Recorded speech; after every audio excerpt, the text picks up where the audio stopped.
So the grinder's getting a bit of work to do at the moment. This is the second of the upwind legs. This is as close as it's been. Look at that. That's 17 metres now. So Emirates Team New Zealand, they'll be heads up at the moment. No, sort of 12s and 14s. Look, Hutchinson's right on Dean Barker's shoulder there, keeping an eye on Alinghi as well as what's happening ahead of them on the water. Here we go again. This is really closed up. Yeah, Emirates Team New Zealand doing a fantastic job here to keep this close as possible. Alinghi still are in a pretty controlling position. They'll be happy, but they won't want to see Team New Zealand getting any closer. It's really showing to us that how evenly matched these two teams are.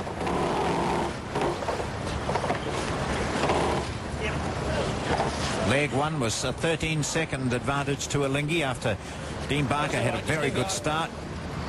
What are the times? Got to right, the windward side of Alinghi.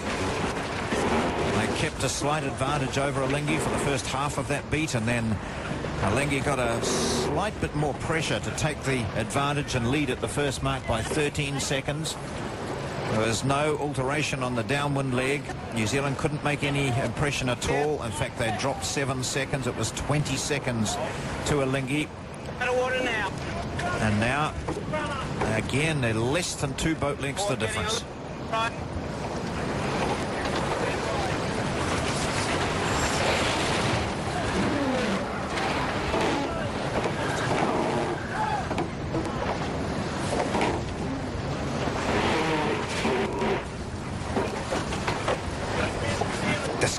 The closeness of the race gives the guys so much more, doesn't it? So the energy's better, and they can see the advantages they're making and the pressure they're creating on the opposition all the time. Still all right, isn't it? Oh yeah, they'll certainly not be letting up at all here. That any little gain gives you that extra little percentage of strength and power in every manoeuvre you do.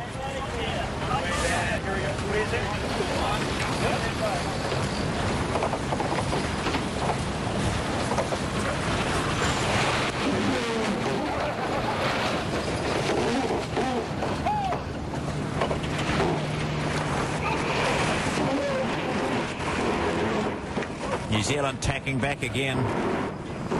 Just notice the margin increase and decrease as a slow speed, of course, coming out of the tacks. We might have a look at how quickly they've accelerated, get some of those numbers at some stage in this leg, just to get the relative speeds coming out of tacks. As we look down on Alinghi, who have that 2 boat length advantage, we'll go back out onto the water. And Peter, from your perspective and that of James as well, it's very difficult to suggest that either team has any significant advantage out here. No, it's amazing to me. And what do you think, James? I mean, why didn't Alinghi go out to the left? Because Team New Zealand's clearly benefiting out there, or have done. It certainly looks that way. And, you know, John, we've just been talking with Tom Whitten, and we all think there must be some breeze on the left-hand side. We saw Alinghi gain on the first beat. And now Team New Zealand, you know, closed down a big gap.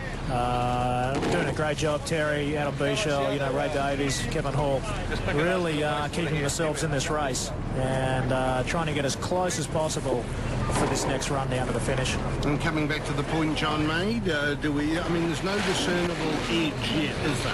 I don't think so. I mean, it was very, very close off the first beat. Downwind, we saw when the boats were staying together, they were very, very similar. So we're not seeing anyone with a real big edge. But honestly, I think at this high level of competition that you only need a very, very small edge that, you know, can really help you. And but no, I kind of agree with John. It's very, very, very similar. We've got Cameron Dunn here as well, James, who's part of the One Sport commentary team. And PJ, you know Cameron so well. He's been watching this very closely, picking up on a few points from the studio scene that we've got here. Yeah, James, do you think that Brad, you know, he's just playing this beat a little bit more conservatively and just wanting to just protect the right? No, he's not giving New Zealand much leverage out to the left, but he's happy to just play maybe a little bit more conservative. I think so. I mean, it's always very difficult. You know, it looks to us out on the water here like it's quite an even racetrack. But, I mean, you know what it's like. You've got a lead. You've got a comfortable margin. And, geez, you'd just be absolutely criticised if you gave up the starboard hand advantage and somehow, you know, the boat behind would be able to gain and get a piece. So, no, I agree. I think he's just trying to... he knows that the Kiwis may take a couple of small gains out the left-hand side, but the ultimate goal for him is just to lead around that top mark. Yeah, play it safe, and you wouldn't expect anything more than that.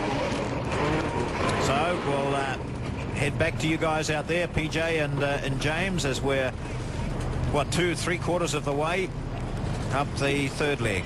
Still Team New Zealand's grinding in. A very good point that Cameron makes, though, isn't it? That, you know, you can think, well, let's get out to the left, or as I suggested, but really, as you and Cameron are just touching on, to non-sailors, when Alinghi comes back in on the cross with Team New Zealand, they're on starboard, and so they have the starboard hand advantage. Well, they have right-of-way, is the guts of it. That's right-of-way, that's right. The wind, when it's hitting the boat on the right-hand side, that's called starboard tack, and that's right-of-way. And now, this is what Alinghi is coming on to now, folks. They have moved on to starboard now, and they have right-of-way. And that was the point that Cameron and James were talking about, because Alinghi's doing that. So they have got right-of-way in these close-quarter backstreet brawl exchanges.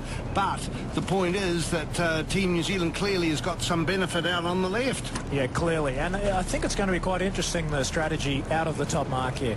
Set the spinnakers, and will we see Team New Zealand go for the early jibe and try and get over to that pressure on the left-hand side that seems to be helping out, you know, to really be able to get back into this race. All right, let's just go over that so folks can look out for that. What is the tactics as they go to the top mark?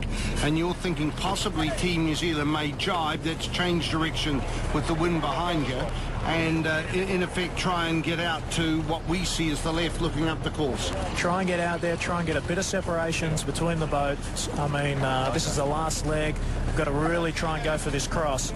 From what we've seen, the boat handling's immaculate on both boats, so you're not going to expect you know, any mistakes there. They're slowly hanging in here. You can see in the virtual eye that they're starting to get out to that left-hand lay line. And just tacking back onto port now. It looks like it's around 50 metres. Now, the lay line, folks, for non-sailors, that's in essence the touch line. But because it's out on the water and the wind is moving around, so the touch line keeps moving around. And once they get out to the lay line, this port lay line, once they get over that, then they can just go in one direction to the mark without tacking or changing direction again. Yeah, that's the kind of information that as a helmsman, your navigator will tell you that. You'll see them holding up a gun-like device, which is a laser, and they'll shoot that over towards the top mark, give the feedback to the helmsman. Okay, we're on lay line tack here, and that's exactly what Kevin Hall's just done to Dean Barker as we see them come on to port tack and set up. Boy, there's some effort going in from Chris Ward and Rob Waddell and the other big grinders, Jono Macbeth. They are really pumping for New Zealand today out of Valencia, Spain. Yeah, real physical match. I mean, both boats, you can see how much work there is for the crew, and really working away, going for every metre they can get. And, you know, they really want to try and attack down this run. All right, well, that's what they'll be positioning themselves for. It's Alinghi out to the right. Team New Zealand here. They're out to the left. This is Dean Barker. Right behind him is Terry Hutchinson. So now they are getting prepared for the hoist and the final run home, the last leg. But at 50 metres round figures, Team New Zealand are certainly close enough to do some damage. It sounds crazy, but the trailing boat going downhill can often be the boat in advantage. We'll get James Spittle to explain that later once they get their spinnakers up, but let's get them around the top mark for a start. So a big spectator fleet right around the top mark as they're coming now to the three-quarter stage of race one of the 32nd America's Cup. The first to be held in Europe since 1851. Yeah.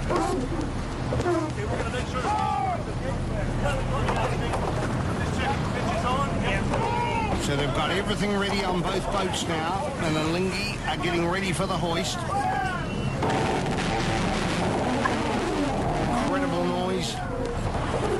ease off the sheet. Ed Baird bringing the bow down. Mark 3. Race 1. Here comes the hoist. There's Simon Daubney, a brilliant, brilliant trimmer. He's won 15 America's Cup races on the trot, a record. Will he and the others who have done that extend that today? 14 seconds. 20 at Mark 2, so Team New Zealand has taken 6 seconds out of Alinghi on that last leg. Excellent hoist by both crews. Brilliant, brilliant. So now they settle into their work. Team New Zealand, what have they got to do to try and disrupt the airflow coming down onto the white